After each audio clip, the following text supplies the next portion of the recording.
दोस्तों वो जो मुझे याद है, क्या तुझे याद है? सोचिए सोचिए, दिमाग लगाइए। जो मुझे याद है, क्या तुझे याद है? याद ना करे तो ना सही, याद ना करे तो ना सही। देखिए, याद आपको ही करना होगा। आपके लिए मोटिवेशन, आपका रिजल्ट, काम तो आपको करना होगा। तो याद ना करे तो ना सही, ये तो पता चले, ये तो पता चले नीयत खराब है या तबीयत खराब है। देखिए, तबीयत खराब है तो कुछ टाइम बाद ठीक हो जाएगी, लेकिन सब्जेक्ट में नीयत ही खराब है, ये सबसे बड़ी प्रॉब्लम है।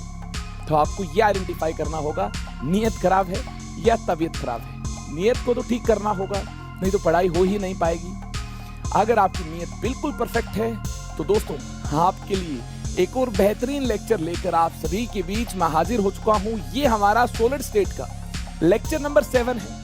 सॉलिड स्टेट के लेक्चर नंबर 7 में लिमिटिंग रेडियस रेशियो के कॉन्सेप्ट को, लोकेशन ऑफ वॉइड्स को और हेक्सागोनल यूनिट सेल को हमें जानना है।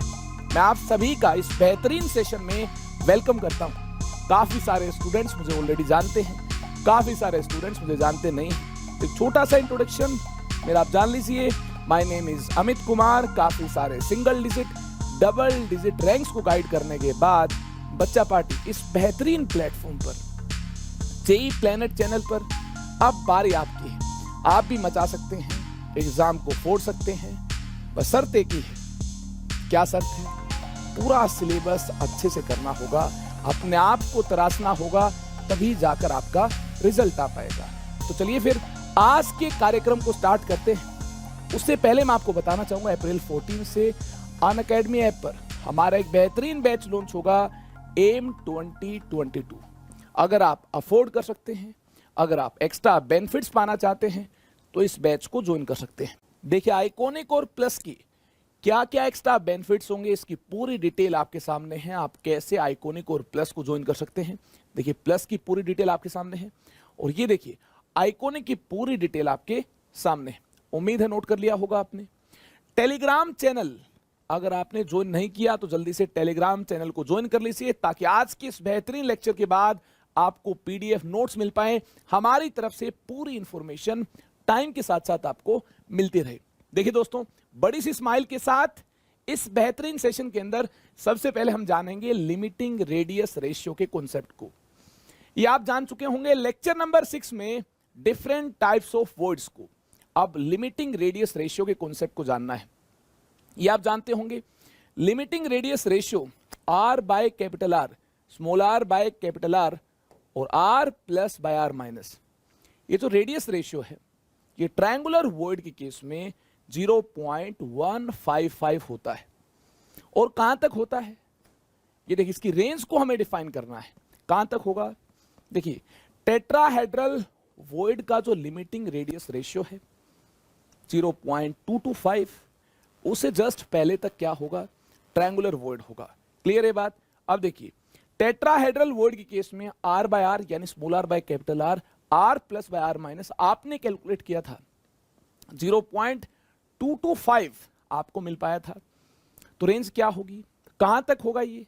देखिए, ऑक्टाहेड्रल स्टार्ट होने से जस्ट पहले तक होगा, यानी 0.414 से जस्ट पहले तक होगा। ऑक्टाहेड्रल की R plus by R minus याद होगा आपको, रेडियस रेशियो कितना मिल पाया था? 0.414। और ये कहां तक होगा, इसकी क्या रेंज होगी? जब तक क्यूबिक वॉइड स्टार्ट नहीं होगा वहां तक होगा, यानी 0.732 से जस्ट पहले तक होगा, बिल्कुल होगा। और क्यूबिक के केस में radius ratio R plus by R minus क्या मिल पाया था? 0.732। ये कहां तक होगा? 1 से जस्ट पहले तक होगा। आई होप आपने इसको अंडरस्टैंड किया होगा। इस प्रकार से कोऑर्डिनेशन नंबर होगा। ट्रायंगुलर के केस में 3 होगा, टेट्राहेड्रल के केस में 4 होगा, और देखिए ऑक्टाहेड्रल के केस में 6 होगा, और क्यूबिक के केस में 8 होगा। एक वॉइड थियोरेटिकली भी डिफाइन किया जाता है। देखिए, 0.155 से 0.225 तक ट्रायंगुलर वॉइड होता है। तो 0.155 से पहले क्या होगा? कोई तो वॉइड होगा। देखिए, लीनियर वॉइड थियोरेटिकली डिफाइन किया जाता है। वैसे 3 डायमेंशनल लैटिस के अंदर इस टाइप के वॉइड्स की बात नहीं की जाएगी। लेकिन थियोरेटिकली इसको डिफाइन किया गया है रेडियस रेशियो के according r plus by r minus की वैल्यू 0.155 से कम हुई तो ये वॉइड कौन सा होगा, लीनियर वॉइड होगा। आई होप आपने रेडियस रेशियो की रेंज को अंडरस्टैंड किया होगा, किस प्रकार से ट्रायंगुलर, टेट्राहेड्रल, ऑक्टाहेड्रल और क्यूबिक वॉइड के लिए रेडियस रेशियो की रेंज होगी। इसकी पूरी जानकारी आपके सामने है। इस टेबल को नोट कर ले। अगर आपको कोई कंफ्यूजन है तो प्रीवियस सेशन के क्लास नोट्स को रेफर कीजिए, अगर ज्यादा कंफ्यूजन है तो वीडियो को रेफर कीजिए। इसके बाद देखिए locating tetrahedral and octahedral voids, इसकी हमें बात करनी है, यानी टेट्राहेड्रल एंड ऑक्टाहेड्रल वॉइड्स को लोकेट करना है। ऐसे वॉइड्स किस टाइप के यूनिट सेल में होंगे, सबसे पहले आपको ये पता होगा, तभी तो लोकेट कर पाएंगे। ये देखिए मैं आपको बताना चाहूंगा ऐसे voids face centred cubic unit cell के केस में होंगे, लोकेशन क्या होगी। चलिए वन बाय वन बात करते हैं। सबसे पहले टेट्राहेड्रल वॉइड की बात करनी होगी। Locating tetrahedral void in face centred cubic unit cell. Let us consider a unit cell of CCP or FCC lattice. The unit cell is divided into 8 small cubes. देखिए स्मॉलर क्यूब्स में unit cell को कैसे divide किया जाएगा, इसकी मायावी technique मैंने आपको सिखाई है। क्या करना होगा, रेक्टेंगुलर प्लेन पास करने होंगे। सबसे पहले क्या करना है, यूनिट सेल ड्रॉ कीजिए, उसके बाद रेक्टेंगुलर प्लेन पास कीजिए। इस प्रकार से देखिए आपने, उम्मीद है क्यूब ड्रॉ की होगी। जल्दी से देखिए, ऐसे हमें क्यूब ड्रॉ करनी होगी और क्यूब ड्रॉ करने के बाद हम रेक्टेंगुलर प्लेन पास करेंगे। मेरे साथ साथ आप भी ड्रॉ कीजिए जल्दी से। इस प्रकार से हम आसानी के साथ क्यूबिक यूनिट सेल को ड्रॉ कर पाएंगे। आई होप आपने भी ड्रॉ कर लिया होगा। ये देखिए क्यूबिक यूनिट सेल आपके सामने है और एटम्स कहां प्रेजेंट होंगे, कॉर्नर्स पर और फेस सेंटर पर। जी हम जानते हैं face centred cubic unit cell है, तो कॉर्नर और फेस सेंटर पर एटम्स प्रेजेंट होंगे, इस प्रकार से प्रेजेंट होंगे। 8 स्मॉलर क्यूब में कैसे डिवाइड किया जाए, देखिए ध्यान से। 8 स्मॉलर क्यूब में डिवाइड करने के लिए इस प्रकार से रेक्टेंगुलर प्लेन पास करने होंगे। एक रेक्टेंगुलर प्लेन यहां से पास किया, इस प्रकार से जल्दी से पास कीजिए। एक रेक्टेंगुलर प्लेन यहां से पास किया, एक रेक्टेंगुलर प्लेन इस प्रकार से यहां से पास किया। और देखिए रेक्टेंगुलर प्लेन यहां से भी पास किया जा सकता है।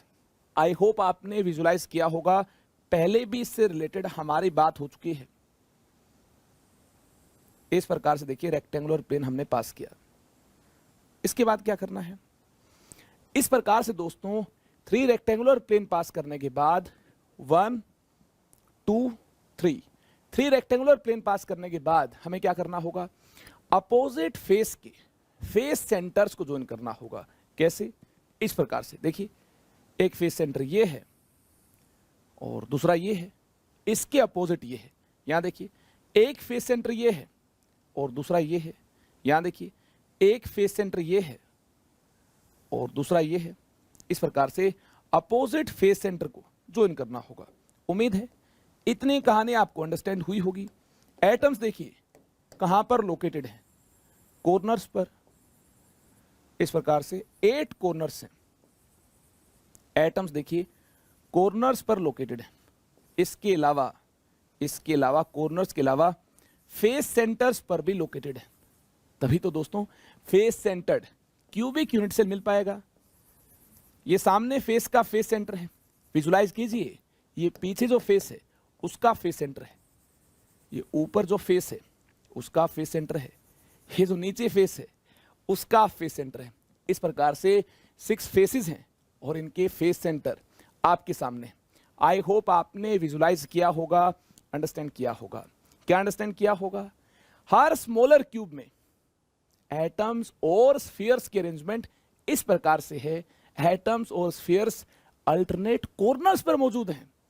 गौर से देखिए, ध्यान से देखिए, इस प्रकार से 1 2 3 4 5 6 7 8 कितने स्मॉलर क्यूब्स हैं? 8 स्मॉलर क्यूब्स हैं।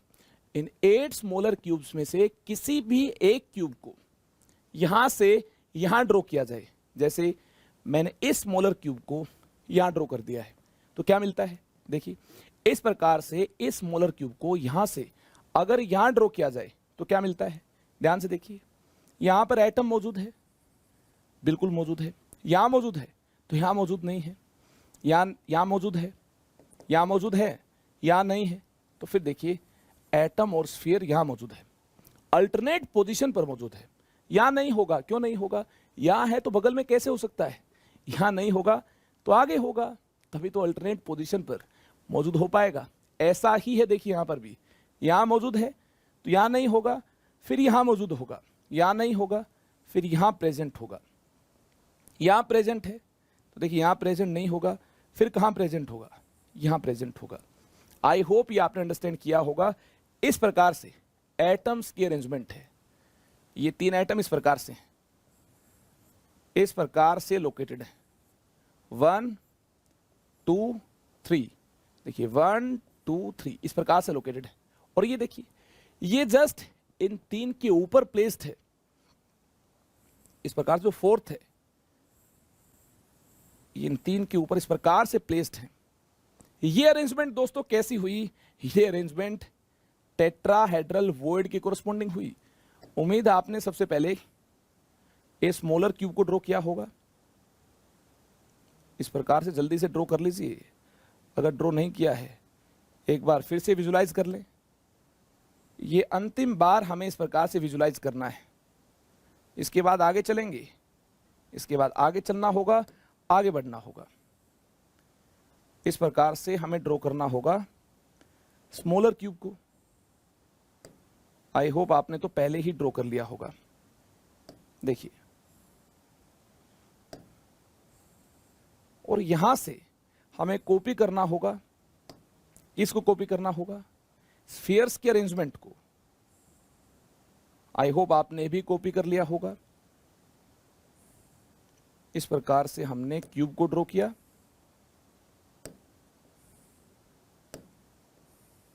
स्मॉलर क्यूब को ड्रॉ करना है।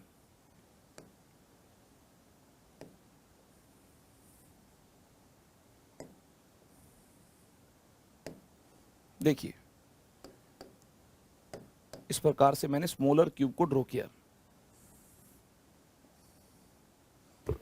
अब देखिए, अल्टरनेट पोजीशन पर एटम्स और स्फीयर्स प्रेजेंट है। तो यहां भी मैंने क्या किया? अल्टरनेट पोजीशन पर एटम्स और स्फीयर्स को लोकेट किया। इसके बाद ये अरेंजमेंट टेट्राहेड्रल वॉइड की कोरस्पॉन्डिंग जो अरेंजमेंट होती है, वैसी अरेंजमेंट मुझे नजर आई। तो देखिए, स्मॉलर क्यूब में टेट्राहेड्रल वॉइड कहां होगा? याद है आपको, प्रीवियस सेशन में मैंने आपको बताया था, अल्टरनेट पोजीशन पर, अल्टरनेट कॉर्नर्स पर अगर एटम्स मौजूद होंगे, इस प्रकार से अल्टरनेट पोजीशन, अल्टरनेट कॉर्नर्स हैं जहां पर देखिए एटम्स मौजूद होंगे, तो बॉडी सेंटर टेट्राहेड्रल वॉइड की लोकेशन होगा।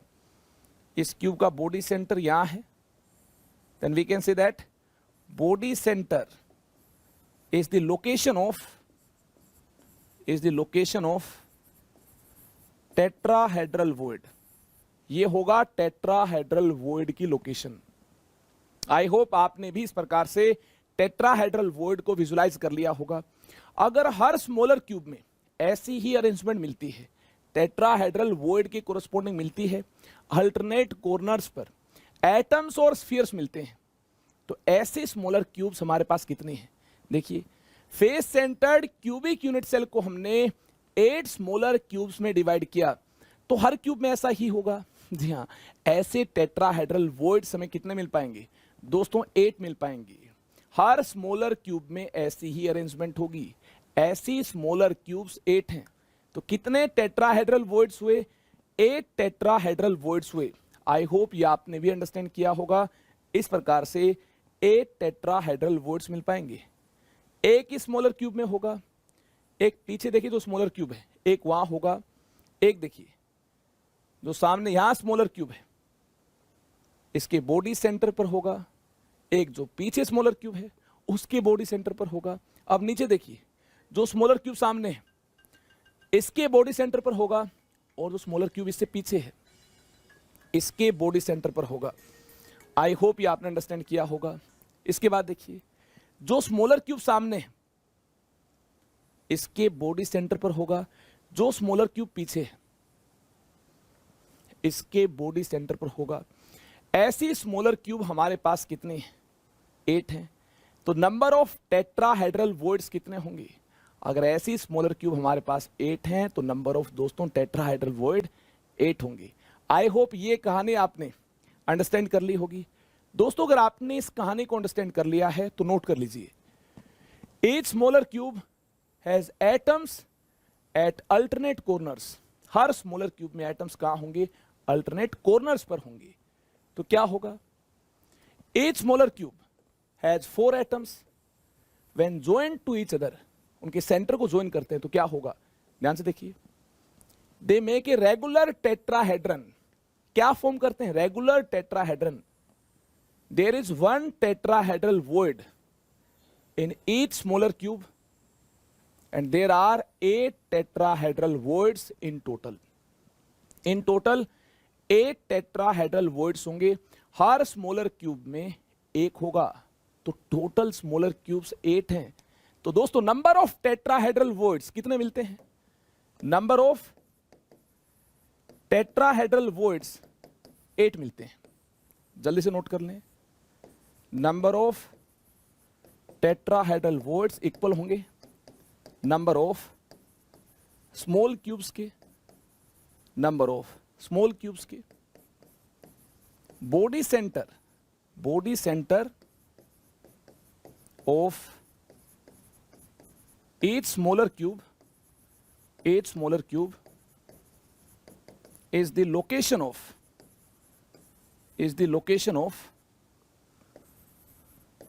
tetrahedral void। और ये देखिए कहां पर लोकेटेड होगा, ध्यान से देखिए ये कहां पर लोकेटेड होगा। दिस इज लोकेटेड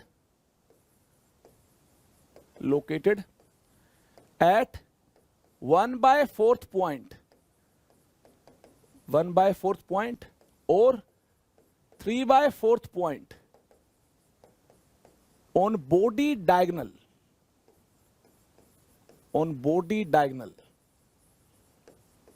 ध्यान से देखिए 1/4 ऑफ बॉडी डायगोनल और 3/4 ऑफ बॉडी डायगोनल पर कौन मौजूद होगा?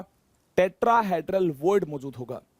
यहां से लेकर इस कॉर्नर से लेकर इस कॉर्नर तक बात की जाए तो देखिए जो बॉडी डायगोनल होगा ये पास करेगा 2 स्मॉलर क्यूब्स के बॉडी सेंटर से। किस प्रकार से पास करेगा? ध्यान से देखिए, इस प्रकार से अगर आप बॉडी डायगोनल ड्रॉ करते हैं, देखिए इस प्रकार से अगर आप बॉडी डायगोनल ड्रॉ करते हैं, इस प्रकार से अगर आपने बॉडी डायगोनल ड्रॉ किया तो बिल्कुल ध्यान से देखने पर आप इसको विजुलाइज कर पाएंगे, इमेजिन कर पाएंगे। ये पीछे कॉर्नर है, ये कॉर्नर देखिए सामने, तो ये क्या हुआ? ये बॉडी डायगोनल हुआ। ये बॉडी डायगोनल पास करता है इस टेट्राहेड्रल वॉइड से, इससे पास करता है।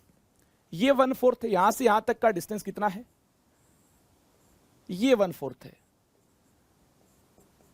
और यहां से यहां तक का डिस्टेंस कितना है? ये देखिए यहां से यहां तक का डिस्टेंस कितना है? ये इसका 3/4 है। कितना है? 3/4 है। जल्दी से नोट कर ले दोस्तों। इसके बाद हमें टेट्राहेड्रल वॉइड्स को लोकेट करना है। अब आप सोच रहे होंगे हम तो टेट्राहेड्रल वॉइड्स को ऑलरेडी स्मॉलर क्यूब के बॉडी सेंटर पर लोकेट कर चुके हैं, विजुलाइज कर चुके हैं, इमेजिन कर चुके हैं, फिर क्यों बार बार लोकेट करना है? दोस्तों अब हमें अलोंग बॉडी डायगोनल बात करनी है। जल्दी से नोट कर लें, वेरी इंपॉर्टेंट। ये स्टेटमेंट डायरेक्टली आपको एग्जाम में मिल सकती है, एनसीईआरटी में भी है। इन FCC tetrahedral voids are located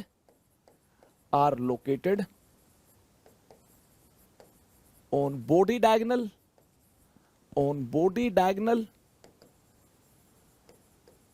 at 1/4 and 3/4 distance from corner। ध्यान से देखिए, इस प्रकार से एक कॉर्नर से दूसरे कॉर्नर तक बात की जाए अलोंग बॉडी डायगोनल, तो ये देखिए यहां से यहां तक का डिस्टेंस कितना होगा, ये डिस्टेंस होगा एक ही टर्म्स में, आप जानते हैं √3a होगा, और बॉडी सेंटर यहां होगा, मिड पॉइंट होगा, इस प्रकार से यहां क्या होगा, बॉडी सेंटर होगा। और देखिए टेट्राहेड्रल वॉइड आपको यहां मिल पाएगा, टेट्राहेड्रल वॉइड आपको यहां मिल पाएगा, टेट्राहेड्रल वॉइड आपको यहां मिल पाएगा। यानी यहां से यहां तक का डिस्टेंस कितना होगा, ये 1/4 होगा, यानी ये होगा √3a/4।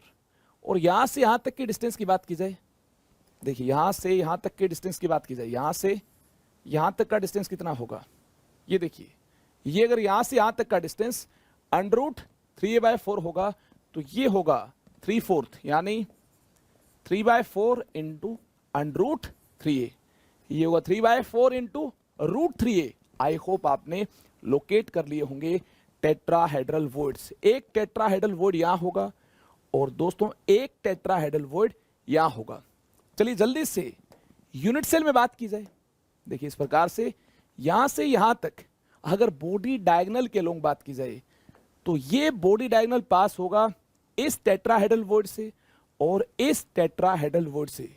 ये डिस्टेंस 1/4 इंटू √3a होगा, और यहां से यहां तक का डिस्टेंस ये कितना होगा, 3/4 इंटू √3a होगा। कहां से लेकर, इस कॉर्नर से लेकर इस टेट्राहेड्रल वॉइड तक का डिस्टेंस 3 इंटू √3a/4 होगा, और इस कॉर्नर से लेकर इस टेट्राहेड्रल वॉइड का डिस्टेंस कितना होगा, 1/4 है। अगर 1/4 है तो √3a इंटू 1/4 होगा। आई होप आपने इस पॉइंट को अंडरस्टैंड किया। अगर दोस्तों आप ये पॉइंट अंडरस्टैंड कर चुके हैं तो जल्दी से ये भी नोट कर लें, एफसीसी में नंबर ऑफ एटम्स और स्फीयर्स, नंबर ऑफ एटम्स और स्फीयर्स, ध्यान से देखिए, नंबर ऑफ एटम्स और स्फीयर्स जेड के इक्वल है per unit cell. Per unit cell किसके इक्वल है, जेड के इक्वल है पर यूनिट सेल। और जेड कितना है, जेड होगा 8 इंटू 1/8 प्लस 6 इंटू 1/2। देखिए हर कॉर्नर पर रखे एटम का कंट्रीब्यूशन 1/8 होगा, ऐसे एटम्स 8 होंगे, 8 इंटू 1/8। ये कंट्रीब्यूशन कॉर्नर से मिलता है। हर फेस सेंटर पर प्रेजेंट एटम का कंट्रीब्यूशन दोस्तों 1/2 होगा, और फेस सेंटर पर कितने एटम्स मौजूद हैं, 6 फेस सेंटर्स हैं और 6 ही एटम्स मौजूद हैं, तो यहां से कंट्रीब्यूशन पर एटम 1/2 होगा। तो देखिए 6 इंटू 1/2 होगा कहां से, फेस सेंटर से, और कॉर्नर से आपके सामने है, ये कंट्रीब्यूशन होगा। तो net contribution per unit cell कितना मिलता है, देखिए जेड कितना मिलता है, 4 मिलता है। और नंबर ऑफ टेट्राहेड्रल वॉइड्स कितने मिलते हैं दोस्तों, हर स्मॉलर क्यूब का बॉडी सेंटर टेट्राहेड्रल वॉइड की लोकेशन है 8 इंटू 1, टेट्राहेड्रल वॉइड्स 8 मिलते हैं। यहां से देखिए ये कहानी बिल्कुल साफ हो जाती है, क्या number of tetrahedral voids double है नंबर ऑफ एटम्स से, यानी 2 इंटू नंबर ऑफ एटम्स के इक्वल है। ध्यान से देखिए, अगर number of atoms, if number of atoms, अगर एग्जाम में क्वेश्चन मिलता है x है, तो दोस्तों number of tetrahedral voids just double होंगे। अरे ये 4 है तो ये 8 होंगे। अगर x है नंबर ऑफ एटम्स तो टेट्राहेड्रल वॉइड्स 2x होंगे।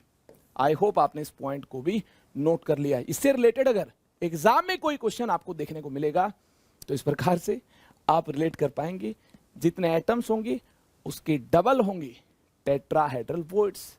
आगे चलें क्या जी, एफसीसी में टेट्राहेड्रल वॉइड्स को लोकेट करने के बाद अब मेन मुद्दा क्या होगा, ऑक्टाहेड्रल वॉइड्स को लोकेट करना। आप बिल्कुल सही सोच रहे हैं, दोस्तों एफसीसी में टेट्राहेड्रल वॉइड्स के साथ साथ ऑक्टाहेड्रल वॉइड्स भी पाए जाते हैं। अब मुद्दा यह है कि ऑक्टाहेड्रल वॉइड्स कहां मिलेंगे, लोकेशन की बात करनी है, लोकेटिंग ऑक्टाहेड्रल वॉइड्स। आइए मेरे साथ और देखिए ऑक्टाहेड्रल वॉइड्स कहां मिलेंगे। ध्यान से देखिए, इसके लिए क्या करना होगा, let us again consider a unit cell of CCP और एफसीसी लैटिस। देखिए एफसीसी का दूसरा नाम सीसीपी है, एक लैटिस हमें क्या करना होगा, कंसिडर करना होगा। लैटिस हमने क्या कंसिडर, उसके बाद देखिए ध्यान से देखिए, if these face centres are joined, lattice के यूनिट सेल में अगर फेस सेंटर को ज्वाइन करते हैं, an octahedral void is generated. कहां मिलेगा ऑक्टाहेड्रल वॉइड, देखिए one octahedral void at body centre of cubic unit cell, face centred cubic unit cell is present. तो इस केस में अगर फेस सेंटर को ज्वाइन करते हैं तो हमें वैसी अरेंजमेंट मिलेगी जो कि ऑक्टाहेड्रल वॉइड की कोरस्पॉन्डिंग मिलती है, यानी एक स्क्वायर अरेंजमेंट मिलती है और एक स्फीयर ऊपर से प्लेस्ड है और दूसरा नीचे से प्लेस्ड है, यानी टोटल 6 स्फीयर्स की अरेंजमेंट हमें मिलती है। ये ऑक्टाहेड्रल वॉइड की कोरस्पॉन्डिंग है। ध्यान से देखिए, सबसे पहले क्यूब को ड्रॉ कीजिए, सबसे पहले ड्रॉ कीजिए क्यूब को। आई होप आपने क्यूब को ड्रॉ किया होगा, नहीं किया है तो जल्दी से मेरे साथ साथ क्यूब ड्रॉ कीजिए। इस प्रकार से देखिए face centred cubic unit cell को ड्रॉ किया जाएगा और इसमें सबसे पहले क्यूब को ड्रॉ किया जाएगा। आई होप आपने इस प्रकार से क्यूबिक यूनिट सेल को ड्रॉ कर लिया होगा। इसके बाद एटम्स को लोकेट करना है।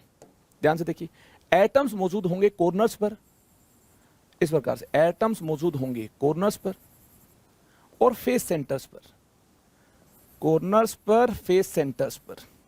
ये मैंने एटम्स को लोकेट किया कॉर्नर्स पर और फेस सेंटर्स पर, इस प्रकार से मौजूद होंगे। बॉडी सेंटर ऑक्टाहेड्रल वॉइड की लोकेशन है, ये जानना है।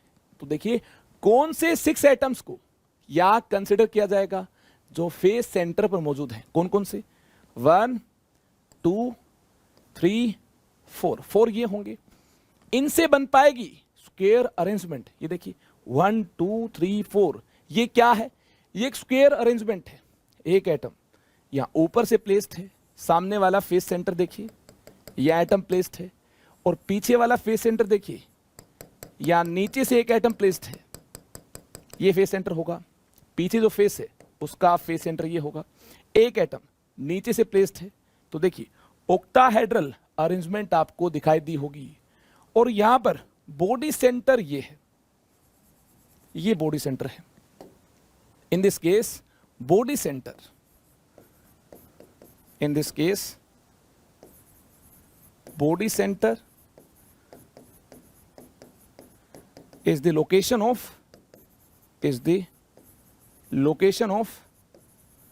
octahedral void। क्या बॉडी सेंटर के अलावा भी octahedral void एफसीसी में face centred cubic unit cell में और कहीं पर मौजूद होगा? सोचिए सोचिए, दिमाग के घोड़े दौड़ाइए, क्या कहीं और भी होगा? जी हां, कहीं और भी होगा। कहां होगा? बॉडी सेंटर के अलावा। देखिए besides body centre there is one octahedral void at centre of each of 12 edges. ध्यान से देखिए, हर एज के सेंटर पर, एज सेंटर पर ऑक्टाहेड्रल वॉइड होगा। बॉडी सेंटर के अलावा दोस्तों 12 एजेस हैं, तो 12 एज सेंटर होंगे, वहां पर ऑक्टाहेड्रल वॉइड मौजूद होगा। कैसे होगा? ध्यान से देखिए, इसके लिए एक बार फिर से हमें ड्रॉ करना होगा क्यूबिक यूनिट सेल को, फेस सेंटर्ड यूनिट सेल को। इस प्रकार से मैंने देखिए एक यूनिट सेल को ड्रॉ किया और यहां पर नेबरिंग यूनिट सेल को भी ड्रॉ करना होगा, तभी हम कंप्लीट अरेंजमेंट को अंडरस्टैंड कर पाएंगे। ये देखिए इस प्रकार से atoms corners and face centre पर मौजूद होंगे। ये मैंने एक यूनिट सेल इंडिकेट किया और किसी एक एज सेंटर को कंसिडर करते हुए जनरलाइज करना होगा। इस प्रकार से देखिए एटम्स लोकेटेड होंगे, ये सामने फेस है, ये पीछे फेस है। मैंने देखिए यहां पर कौन से एज सेंटर को कंसिडर किया, इसको किया। यहां पर देखिए कैसे ऑक्टाहेड्रल वॉइड होगा ये जानना है, ये मेरा काम है, ये मेरा धर्म है। तो आइए मेरे साथ देखिए किस प्रकार से एज सेंटर ऑक्टाहेड्रल वॉइड की लोकेशन है। इसके लिए बगल में एक और यूनिट सेल मैंने किया कंसिडर। अगर बगल में एक और यूनिट सेल होगा तो उसका फेस सेंटर भी लोकेशन होगा एटम की। यहां देखिए, यहां भी एटम होगा कॉर्नर पर। आई होप आपने भी बगल में एक और यूनिट सेल इमेजिन किया होगा। इसके बाद क्या करना है, एक यूनिट सेल आपको ऊपर भी इमेजिन करना है या इमेजिन करना है, तभी आप इस पूरी कहानी को बयां कर पाएंगे। ध्यान से देखिए, एक यूनिट सेल हमने ऊपर यहां इमेजिन कर लिया है। यहां भी देखिए फेस सेंटर पर एटम लोकेटेड है और कॉर्नर पर भी एटम लोकेटेड होगा। इस प्रकार से आई होप आपने भी इमेजिन कर लिया होगा। कंप्लीट यूनिट सेल को ड्रॉ करने की जरूरत नहीं है, इतना ही इमेजिन कर लें। कर लिया है तो देखिए किस प्रकार से ये सेंटर ऑक्टाहेड्रल वॉइड की लोकेशन है। स्क्वायर अरेंजमेंट हमें इस प्रकार से मिल पाएगी। ध्यान से देखिए, स्क्वायर अरेंजमेंट हमें इस प्रकार से मिल पाएगी। इन 4 से हमें मिल पाएगी। देखिए स्क्वायर अरेंजमेंट विजुलाइज कीजिए, मजा आएगा। विजुलाइज करना होगा। देखिए स्क्वायर अरेंजमेंट इमेजिन कीजिए, यहां से मिल पाएगी। इसके अलावा एक एटम ऊपर से प्लेस्ड है और एक एटम यहां नीचे से प्लेस्ड है। आई होप आपको ऑक्टाहेड्रल अरेंजमेंट यहां दिखाई दी होगी। और ये देखिए एज सेंटर क्या होगा, edge centre is location of, ये जो एज सेंटर होगा this is location of octahedral void. इस प्रकार से सिमेट्री को यूज करते हुए हम बोल सकते हैं हर एज सेंटर के चारों तरफ इसी टाइप की अरेंजमेंट होगी, यानी ऑक्टाहेड्रल अरेंजमेंट होगी। अगर दोस्तों ऑक्टाहेड्रल अरेंजमेंट होगी, इस प्रकार से एटम्स लोकेटेड होंगे, तो हम बोल सकते हैं ऐसे कितने ऑक्टाहेड्रल वॉइड होंगे, 12 होंगे। 12 एज सेंटर हैं, 12 एजेस हैं, तो 12 ही ऑक्टाहेड्रल वॉइड होंगे एज सेंटर की कोरस्पॉन्डिंग। लेकिन हमें कंट्रीब्यूशन को कंसिडर करना होगा। Effective number of octahedral voids कितने मिल पाएंगे, ध्यान से देखिए। Effective number of octahedral voids per unit cell हमें बॉडी सेंटर से मिल पाएगा और हमें एज सेंटर से मिल पाएंगे। कैसे, देखिए इस प्रकार से इस बॉडी सेंटर के अराउंड जो अरेंजमेंट है इससे ऑक्टाहेड्रल इंडिकेटेड है। तो ये देखिए ये ऑक्टाहेड्रल वॉइड की लोकेशन है, बॉडी सेंटर। क्या इसको कोई दूसरा यूनिट शेयर कर पाएगा, बिल्कुल नहीं, यानी फुल कंट्रीब्यूशन होगा बॉडी सेंटर से। इसके अलावा इस एज सेंटर के चारों तरफ देखिए किस प्रकार से एटम्स और स्फीयर्स लोकेटेड हैं। आपको यहां भी ऑक्टाहेड्रल अरेंजमेंट दिखाई दी होगी।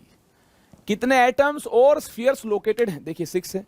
और ऑक्टाहेड्रल अरेंजमेंट की corresponding edge centre octahedral void की लोकेशन है। देखिए नंबर ऑफ एजेस 12 है और हर एज के कोरस्पॉन्डिंग क्या कंट्रीब्यूशन होगा ऑक्टाहेड्रल वॉइड का। एज सेंटर पर रखे एटम का कंट्रीब्यूशन 1/4 होता है एक पर्टिकुलर यूनिट सेल में। तो ऑक्टाहेड्रल वॉइड का भी दोस्तों कंट्रीब्यूशन एक पर्टिकुलर यूनिट सेल के लिए 1/4 होगा, यानी 12 × 1/4। ये कैलकुलेशन एज सेंटर के कोरस्पॉन्डिंग है। यहां से देखिए, यहां से हमें effective number of octahedral voids per unit cell 4 मिलते हैं। नंबर ऑफ एटम्स कितने, नंबर ऑफ एटम्स और नंबर ऑफ स्फीयर्स कितने हैं, ध्यान से देखिए। नंबर ऑफ एटम्स और number of spheres per unit cell, यानी इफेक्टिव नंबर ऑफ एटम्स की बात करनी है। जी हां, इफेक्टिव नंबर ऑफ एटम्स की बात करनी है। इफेक्टिव नंबर ऑफ एटम्स कितने होंगे, नोट कर लीजिए। जेड क्या होगा, यह आप जानते हैं 4 होगा। इफेक्टिव नंबर ऑफ एटम्स 4 कैसे होंगे, atoms corners and face centres पर मौजूद हैं। हर कॉर्नर पर रखे एटम का कंट्रीब्यूशन 1/8 होगा और ऐसे एटम्स 8 हैं, 8 इंटू 1/8। हर फेस सेंटर पर रखे एटम का कंट्रीब्यूशन 1/2 होगा और ऐसे एटम 6 हैं। तो यहां से देखिए effective number of atoms per unit cell 4 मिलते हैं। अरे ये तो बिल्कुल सिंपल है, याद रखना कैसे। देखिए effective number of atoms per unit cell equal होंगे इन एफसीसी। किसके इक्वल होंगे? ये इक्वल होंगे नंबर ऑफ ऑक्टाहेड्रल वॉइड्स की, number of octahedral voids per unit cell के। ये 4 हैं तो ये भी 4 होंगे।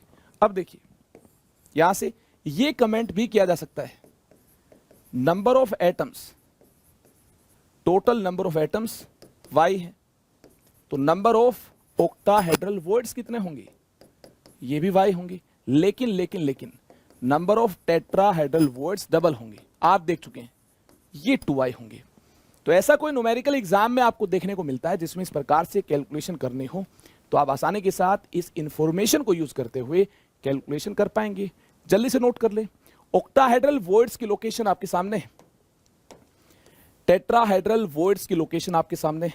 देखिए ये लोकेशन है टेट्राहेड्रल वॉइड्स की, इसके बाद देखिए ये लोकेशन है ऑक्टाहेड्रल वॉइड्स की। तो चलिए फिर इसके बाद आगे चलते हैं। इस प्रकार से कैलकुलेशन एक बार फिर से आप नोट करना चाहें नोट कर सकते हैं। बॉडी सेंटर 1 है तो यहां से 1 ऑक्टाहेड्रल वॉइड आपको मिलता है। एज सेंटर्स 12 है लेकिन कंट्रीब्यूशन कितना होगा?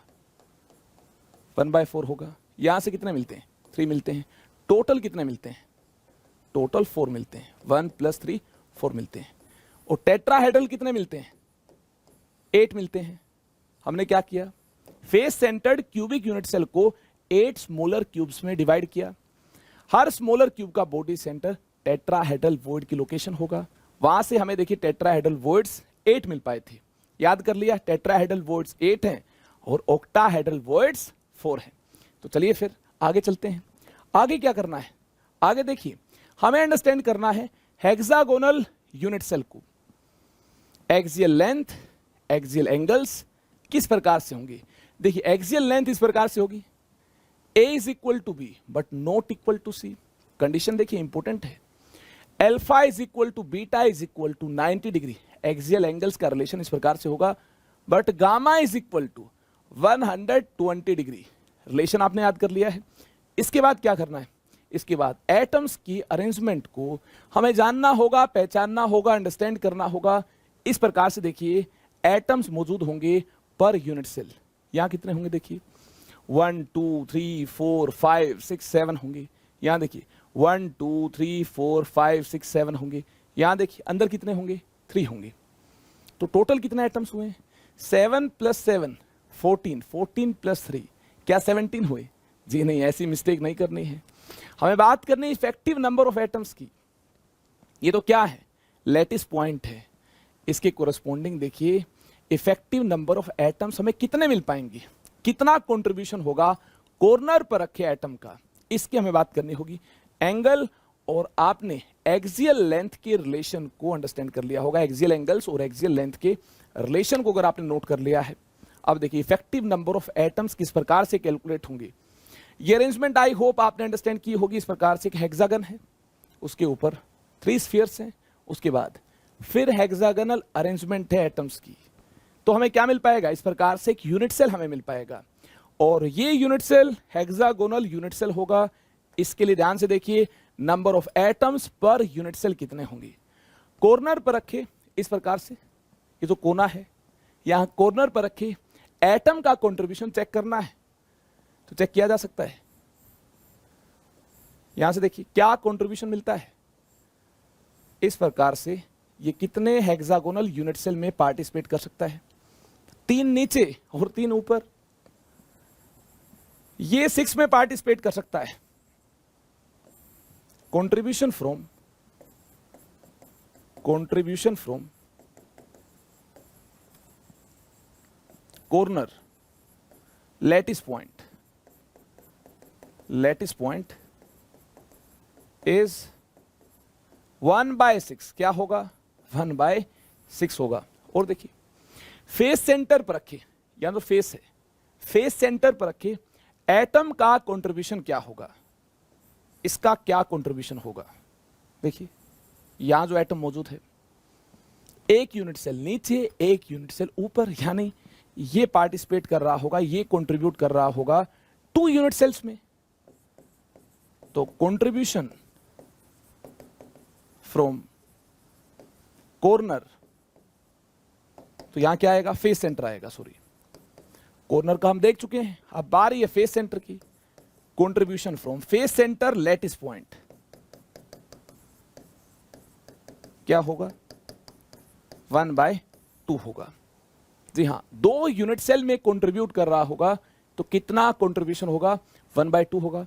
और जो एटम इनसाइड यूनिट सेल है ये फुली कंट्रीब्यूट कर रहे होंगे तो Z देखिए कितना होगा, Z इज इक्वल टू, इस प्रकार से ये जो कॉर्नर एटम्स हैं ये कितने होंगे, जो कोने पर प्लेस्ड हैं 1 2 3 4 5 6, 6 यहां 6 यहां, 12 होंगे, 6 ऊपर 6 नीचे 12 होंगे, और कंट्रीब्यूशन 1/6 होगा। और देखिए इस प्रकार से 1/2 कंट्रीब्यूशन के साथ 2 होंगे, प्लस फेस सेंटर पर प्लेस्ड 2 एटम्स होंगे 1/2 कंट्रीब्यूशन के साथ। और अंदर कितने एटम्स होंगे, ध्यान से देखिए, अंदर ये एटम्स होंगे 3 एटम्स होंगे, प्लस 3 × 1 फुल कंट्रीब्यूशन के साथ 3 एटम्स होंगे। यहां से ध्यान से देखिए आपको Z कितना मिल पाएगा, 2 + 1 3 + 3, Z हमें यहां से दोस्तों 6 मिल पाएगा। आई होप आपने भी Z कैलकुलेट किया होगा, आपको भी Z इतना ही मिल पाया होगा, Z आपको 6 मिल पाया होगा। चलिए दोस्तों इसके बाद साइड्स की बात करनी होगी। ये देखिए ये डिस्टेंस A होगा, तो A को R की टर्म्स में क्या एक्सप्रेस किया जा सकता है, सबसे पहले आपको ये समझना होगा या किस प्रकार से हेक्सागोनल अरेंजमेंट आपको मिलती है। इस प्रकार से मिलती है, स्फीयर्स को, एटम्स को इस प्रकार से लोकेट किया गया है। देखिए इसके कोरस्पोंडिंग ये अरेंजमेंट है। अगर ये डिस्टेंस यहां से यहां तक A है तो देखिए AR की टर्म्स में क्या होगा 2R होगा। यहां से यहां तक का डिस्टेंस R ये A is equal to 2R। ये देखिए ये A है तो A किसके इक्वल हुआ, A is equal to 2R हुआ। और ध्यान देने वाली बात एक और ये भी है, इस particular hexagonal arrangement of atoms के कोरस्पोंडिंग आपको कितनी इक्विलेटरल ट्रायंगल मिलती है। इस प्रकार से देखिए इनके सेंटर को ज्वाइन करने से हमें कितने इक्विलेटरल ट्रायंगल मिल पाएंगी। प्रीवियस लेक्चर्स में इससे रिलेटेड हमारा डिस्कशन ऑलरेडी हो चुका है। कितने होंगे देखिए जल्दी से देखिए, 6 होंगी। और एरिया ऑफ इक्विलेटरल ट्रायंगल आप कैलकुलेट करना जानते हैं, 6 × एरिया ऑफ 1 इक्विलेटरल ट्रायंगल। अगर आपने कैलकुलेट कर लिया तो एरिया ऑफ बेस आपके पास होगा, और एक इक्विलेटरल ट्रायंगल का एरिया क्या होगा ये आप जानते हैं। Area of 1 equilateral triangle, 1 equilateral triangle is, याद कर लीजिए, √3/4 A² होगा। साइड सेम है, जी हाँ, ये A है, A is equal to 2R है, तो ये भी A is equal to 2R है, ये भी A is equal to 2R है, ये भी A is equal to 2R है। अरे इक्विलेटरल ट्रायंगल है तो एरिया तो इस केस में सेम होगा, साइड तो क्या होंगी, सेम होंगी। आई होप आपने इस पॉइंट को नोट कर लिया होगा। इस प्रकार से सिमेट्री से देखिए हर इक्विलेटरल ट्रायंगल का एरिया सेम होगा, साइड सेम होंगी। आई होप आपने इस बात को, इस मुद्दे को अंडरस्टैंड कर लिया। तो इसके बाद देखिए यहां जो इस प्रकार से 3 एटम्स और 3 स्फीयर्स प्रेजेंट हैं, ये इस प्रकार से कॉन्टेक्ट में होंगे। ये किस प्रकार से कॉन्टेक्ट में होंगे, बिल्कुल ध्यान से देखिए। ये लेयर हमने यहां ड्रॉ की और इस जैसी ही यहां लेयर हमें मिल पाएगी। उसको ड्रॉ करने की जरूरत नहीं है, लेकिन यहां ध्यान से देखिए ये 3 किस प्रकार से प्रेजेंट होंगे, इस प्रकार से कॉन्टेक्ट में होंगे, इस प्रकार से लोकेटेड होंगे। यहां भी देखिए इक्विलेटरल ट्रायंगल मिल रही होगी, इस प्रकार से इक्विलेटरल ट्रायंगल मिल रही होगी। A is equal to 2R, जी हाँ, A is equal to 2R। ये आपने अंडरस्टैंड कर लिया होगा। तो क्या किया जाए, अब ट्रिग्नोमेट्री को यूज किया जाए। क्यों यूज किया जाए, मेन मुद्दा क्या है, हम यहां पर हाइट कैलकुलेट करना चाहते हैं। अगर ये हाइट c है, ये डिस्टेंस c है, तो ये यहां से यहां तक का डिस्टेंस कितना होगा, c/2 होगा।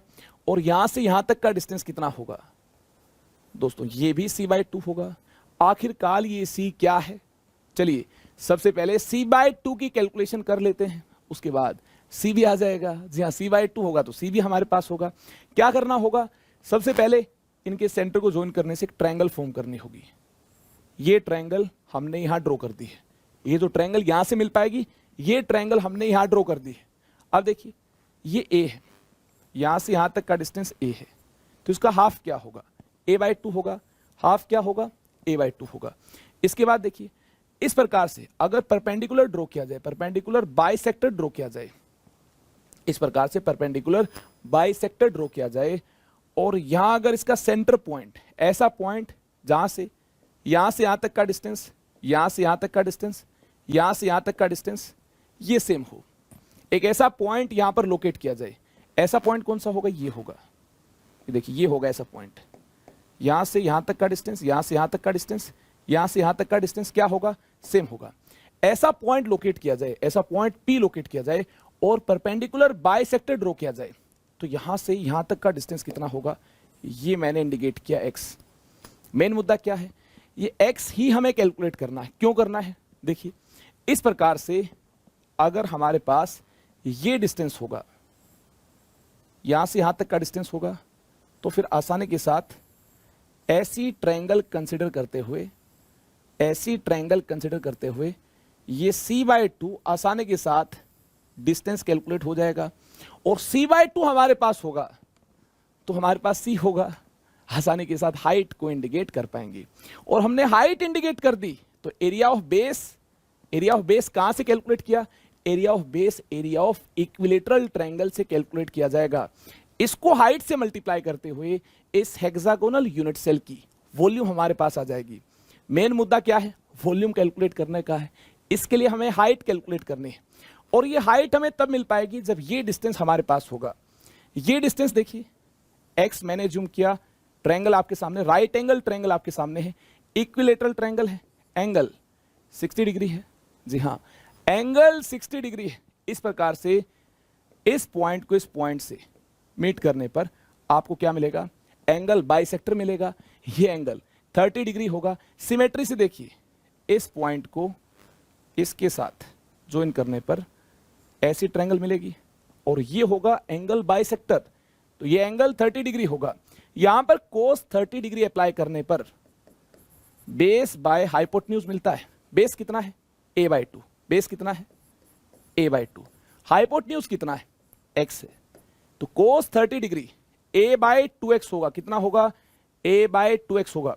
कोस 30 डिग्री की वैल्यू पुट करने के बाद दोस्तों, कोस 30 डिग्री वैल्यू √3/2, ये पुट करने के बाद हमें यहां से क्या मिलता है, यहां से हमें x मिलता है। 2 से 2 कैंसिल होगा, बिल्कुल कैंसिल होगा।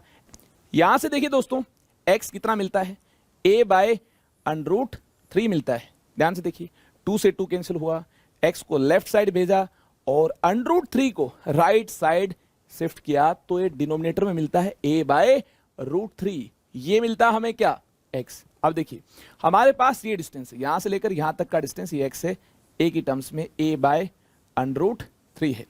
और ये डिस्टेंस भी आपने अनुमान लगा लिया होगा, कितना होगा, कैसे अनुमान लगाया होगा।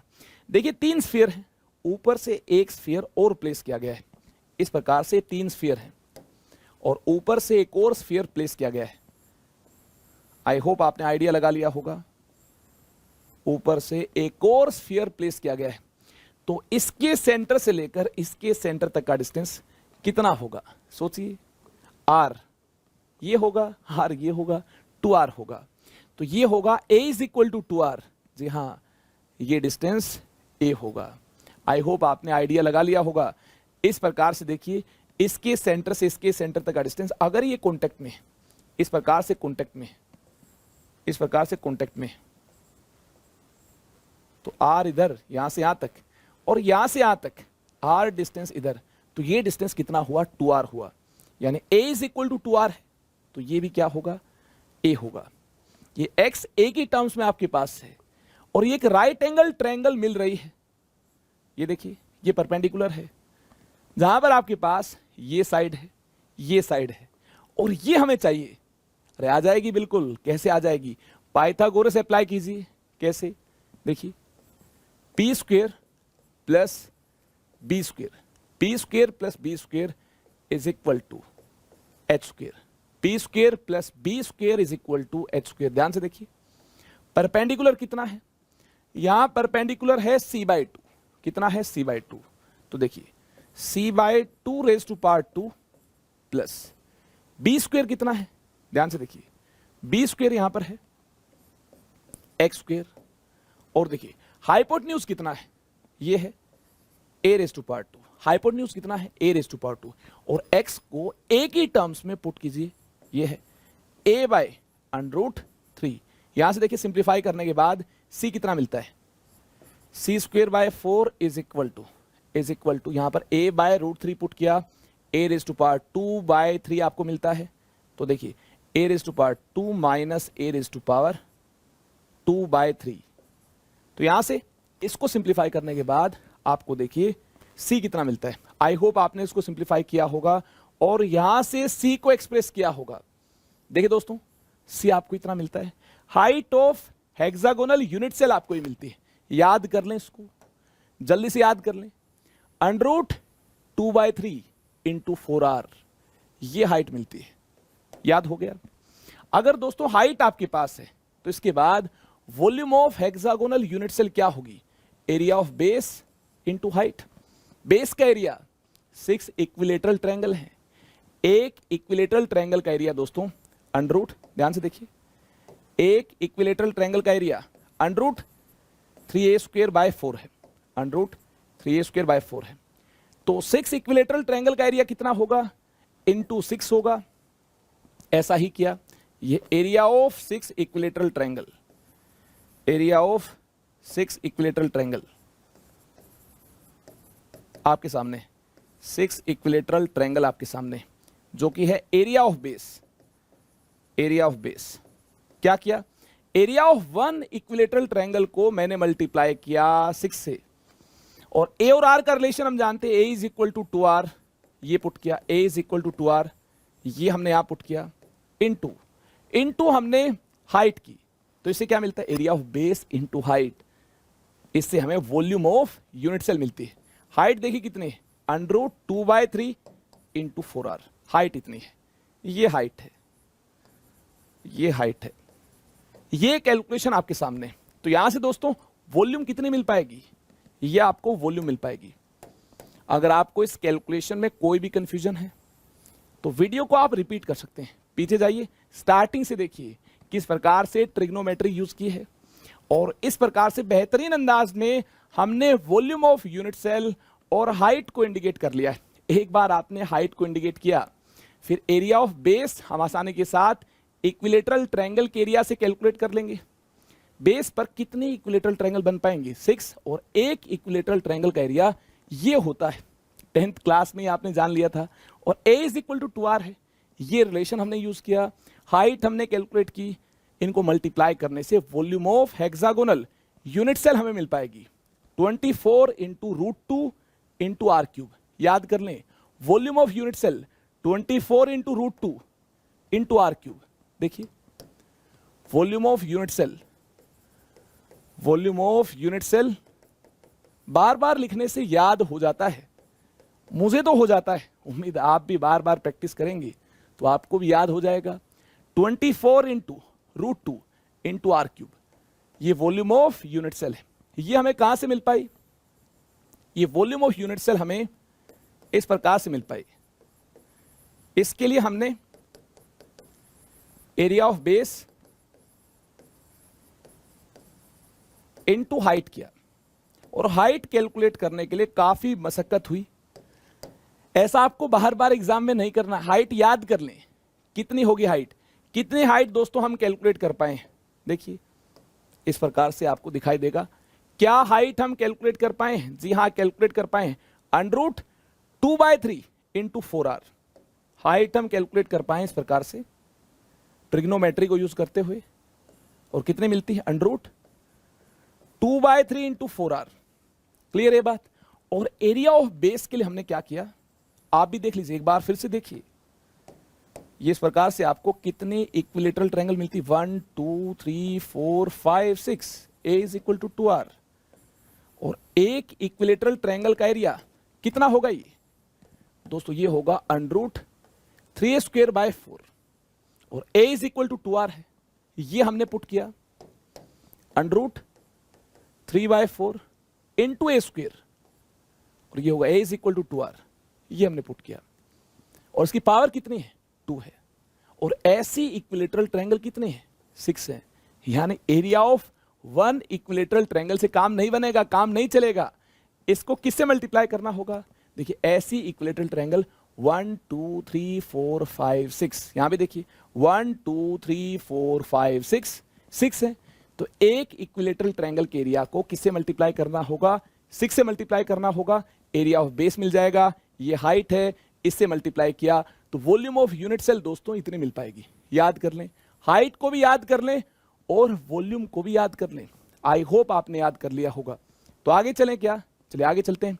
कोऑर्डिनेशन नंबर क्या होगा, ये दोस्तों सोचने वाली बात है, कोऑर्डिनेशन नंबर क्या होगा। देखिए देखिए ध्यान से देखिए, इस प्रकार से ये 3 स्फीयर्स इसके साथ कांटेक्ट में होंगे, ये 3 इसके साथ कांटेक्ट में होंगे।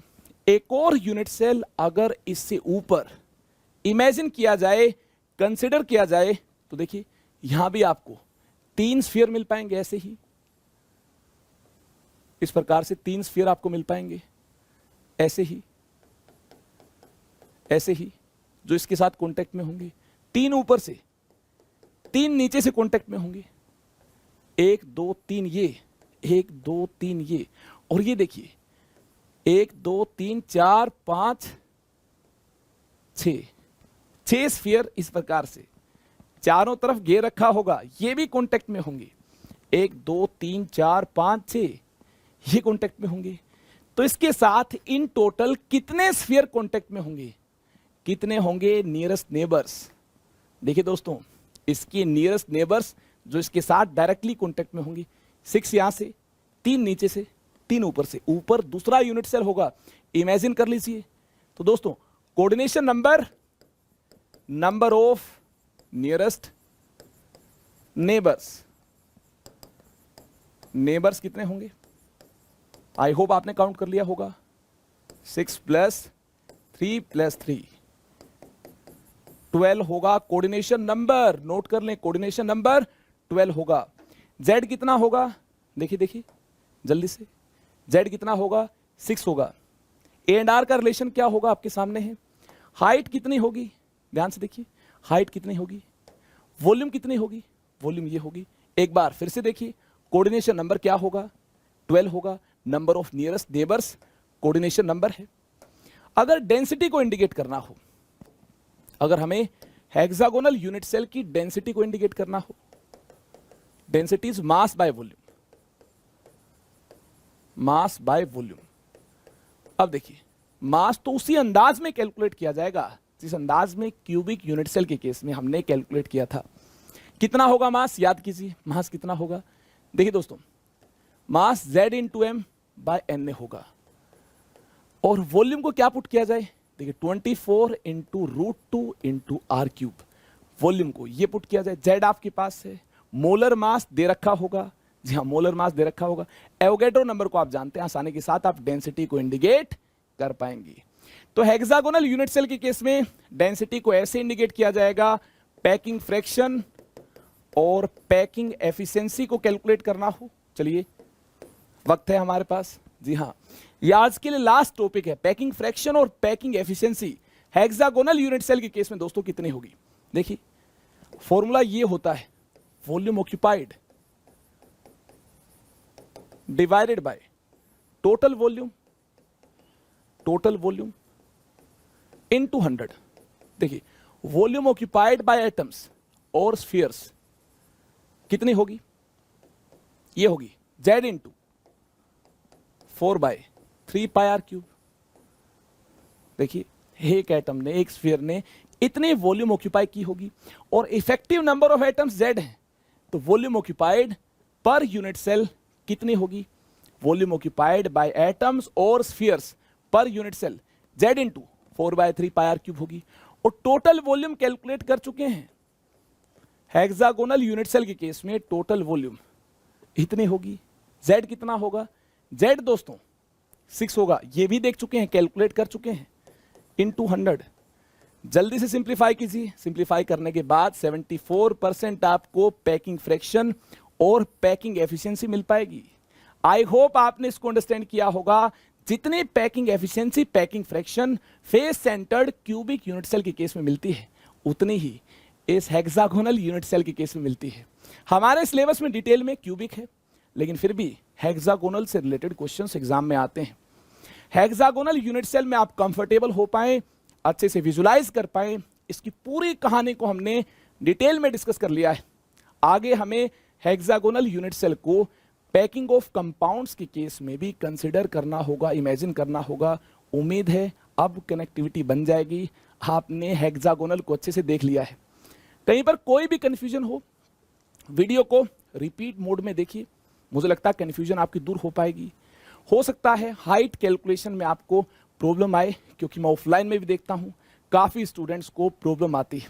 या तो आप डायरेक्टली याद कर लें, जी हाँ यूज ही तो करना है हेक्सागोनल यूनिट सेल की हाइट को, या तो याद कर लें, या फिर वीडियो को बार बार देखें, विजुलाइज करें, इमेजिन करें, मैथ्स यूज करें। मुझे लगता है कैलकुलेट हो जाएगी हाइट, आप अंडरस्टैंड कर पाएंगे कंप्लीटली हेक्सागोनल यूनिट सेल को। अब दोस्तों विदाई का वक्त आ गया है। उससे पहले आपको बताना चाहूंगा टेलीग्राम चैनल को जल्दी से ज्वाइन कर लें, ताकि आपको पीडीएफ नोट्स मिल पाए। टाइम टाइम पर हमारी तरफ से जो भी इंपॉर्टेंट इंफॉर्मेशन है ये आप तक पहुंच पाए। अगर आपने आइकॉनिक और प्लस को ज्वाइन नहीं किया है और आप अफोर्ड कर सकते हैं और आप एक्स्ट्रा बेनिफिट्स पाना चाहते हैं, तो दोस्तों आइकॉनिक और प्लस को आप ज्वाइन कर सकते हैं। आस्क ए डाउट एक बेहतरीन फीचर है, जिससे आप अपने डाउट का इंस्टेंट रिप्लाई पा सकते हैं इन सभी स्टेप्स को फॉलो करते हुए। यूसेट के बारे में आपने सुना होगा, एवरी संडे कंडक्ट होता है यूसेट, जिससे आपको ढेर सारे स्कॉलरशिप मिल पाएंगी, ऑल इंडिया रैंकिंग मिल पाएगी, आप अपनी परफॉर्मेंस को मॉनिटर कर पाएंगे। देखिए दोस्तों अपकमिंग बैचेस कौन कौन से हैं, इस लिस्ट में अपना बैच भी है, एम 2022, जो कि अनअकैडमी ऐप पर लॉन्च होगा, 14 अप्रैल को लॉन्च होगा। इस वीडियो के स्टार्टिंग में मैंने आपको बताया है, अगर आप इस बैच को ज्वाइन करना चाहते हैं, 12th क्लास की कंप्लीट कोर्स को शानदार अंदाज में आप फिनिश करना चाहते हैं, तो आप इस बैच को ज्वाइन कर सकते हैं। अगर आप मुझे फॉलो करना चाहते हैं, क्यों फॉलो करना चाहते हैं, मेरी सभी क्लासेस की इंफॉर्मेशन आप तक पहुंच पाए दोस्तों, इसके लिए आप मुझे फॉलो कर सकते हैं। अनअकैडमी ऐप पर काफी सारी फ्री क्लासेस मेरी होती हैं, आपको नोटिफिकेशन मिल पाए, इसके लिए डिस्क्रिप्शन में लिंक दिया गया है, क्लिक कीजिए और मुझे फॉलो कीजिए। यहाँ आने के लिए, लेक्चर को अटेंड करने के लिए तहे दिल से मैं आपका धन्यवाद करता हूं, आभार प्रकट करता हूं। ऐसी हमारी मुलाकातें होती रहेंगी और यादगार सीरीज को यादगार बनाने की पूरी कोशिश की जाएगी। आप भी एफर्ट्स डालिए, मैं जब भी मिलूंगा मुलाकात दोस्तों यादगार होगी। एक बार फिर से मुलाकात होगी, नेक्स्ट सेशन में होगी। तब तक क्लास नोट्स बना लीजिए, सब कुछ याद कर लीजिए, अंडरस्टैंड कर लीजिए। Thank you very much, stay connected with me, bye bye, take care.